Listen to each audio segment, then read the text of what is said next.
much like the reviews you may see on this channel. You should probably watch Bookish Bee reviews. Yeah, you should definitely subscribe as well.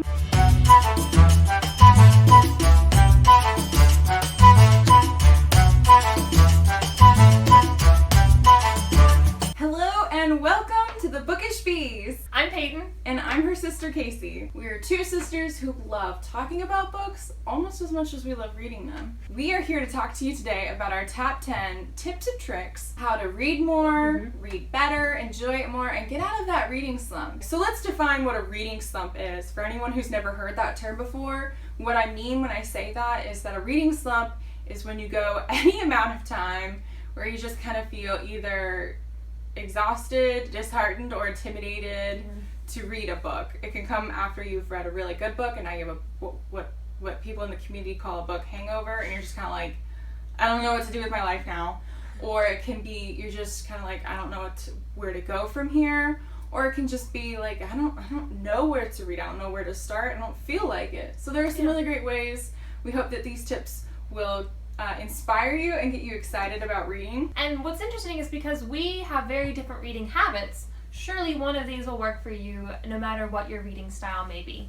Yeah, you might be surprised. So the first one that I want to do is to bring a book with you wherever you go. I know we both do this. Our purses always contain a book to read, which is great because often in life you have to sit and wait, whether you're at the DMV or you're waiting on a friend. It's great just to pull that book out and enjoy it for a few minutes. And you'd be surprised how far you can get into a book by doing that. What a great conversation starter too when you see someone else with a book or someone sees your book.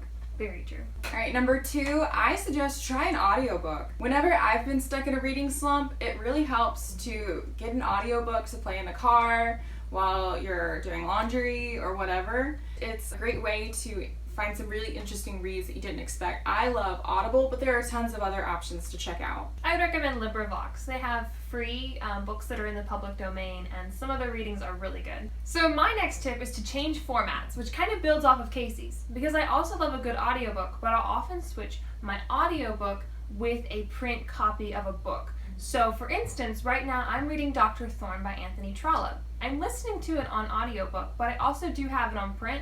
And whenever I kind of get tired of the book, I read it in real form for a while. And that really helps me to push through books that are a little bit longer. Number 4, and this one might surprise you.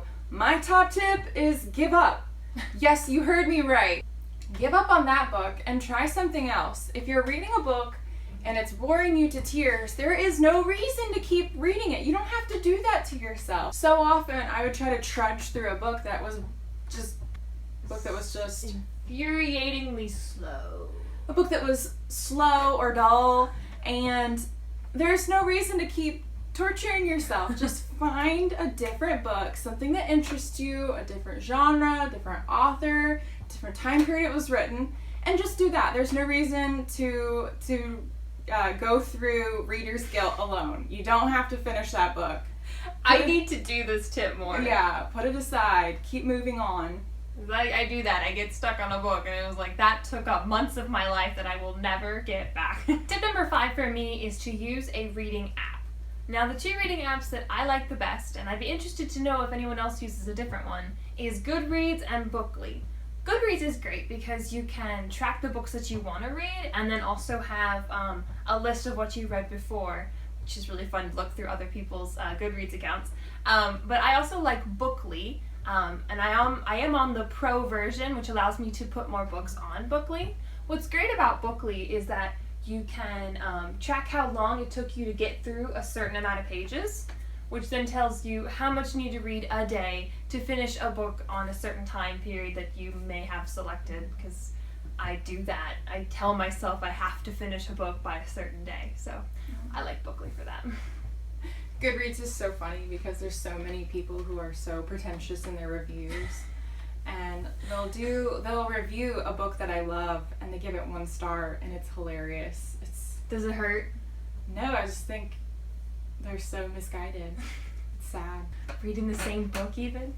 My next top tip is to try watching a movie or a TV show that accompanies the book in tandem as you read. So this doesn't always work because there's often, differences and discrepancies between novel and film adaptation. However, it can be really fun, especially if it's a reread, to, there's so many really enjoyable ones you can do this with. The Hunger Games series, Pride and Prejudice, or any other period drama, A Shadow and Bone, Grishaverse novels. There's so many books that you can actually go on this really interesting experience if you just try, for fun, reading a book, stopping, and then watching the movie until you get up to that point. It won't always be a smooth transition, but it is fun. So my next tip will not work for all readers, but it works for me, and it's to read multiple genres at once. Now, I used to, before this year actually, would only read one book at a time, but now I've started reading 2, 3, 4, sometimes 5 books all at once, and what's great about that is that you can read different genres at the same time. So for me, mornings are made for nonfiction. They're great because your brain is fresh and you're able to start the day feeling like you've started something. But by the end of the day, I really only want to read like action or sweet romance, something that's very comforting. So I like to read different genres at the same time. They work better for different times of the day. And if you get tired of a book but you don't want to give it up, you can just, I won't read that book right now. I'll read this other genre in this moment. So nice. For the next tip, it's to try reading or watching book reviews, very much like the reviews you may see on this channel. You should probably watch Bookish Bee reviews. Yeah, you should definitely subscribe as well. What you should do as well is you can try searching on YouTube or Instagram or blogs. There are tons of people like us who also like talking about books, and they offer some really cool perspectives that help you get excited about reading or help you find the next book that you've been searching for to get you out of a reading slump. One of the things that you should try, just in case if you don't like being spoiled before you read a book, is to try searching the words no spoilers or spoiler free. That'll really help go with your review as you look to find one, because it can be dangerous. Yeah, and you hate spoilers. I avoid them at all costs. My last tip is to use post-it notes to mark your progress or where you want to be by a certain time. So as I said, I'm weird. I like to have goals on how much I'm going to read each day and when I'm going to finish a book, and I love using little post-it notes. Go ahead, give the camera a good close-up of that, yeah. Get closer, yeah. So good, right? You like my book, by the way? You'll hear more about it by the end of the month. So I want to finish this book in 4 days, so I have my 4 little post-it notes.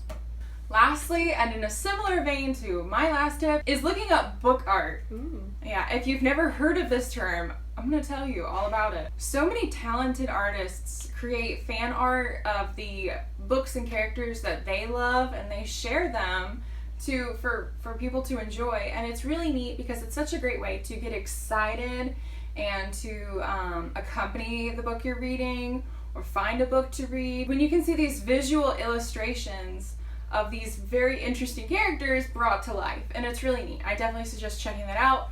As I said with my last tip, be careful. I'm warning you, there are spoilers everywhere. Oftentimes artists and social media accounts give spoiler warnings, but you are forewarned.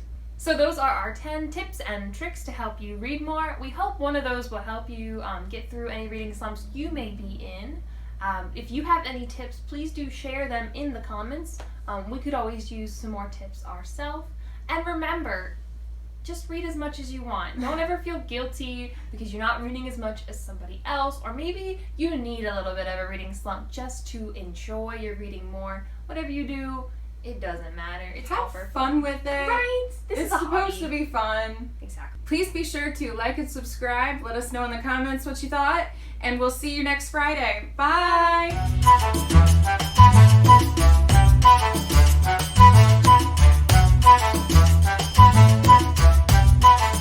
Moving on. Here we go. So for me, nonfiction. Excuse me. Should they pause? Because there's just Yeah. Hi. Can you shoot a video? Yeah. Sorry. You're good. Sorry. My next. I don't even know what my next tip Is to try audiobook and hard print. And It's okay. I would start that one over. But boring me. That was just. I'd like to. Just lay down. Lay down. Out of the frame. Good boy. Are you ready? Yes. Okay.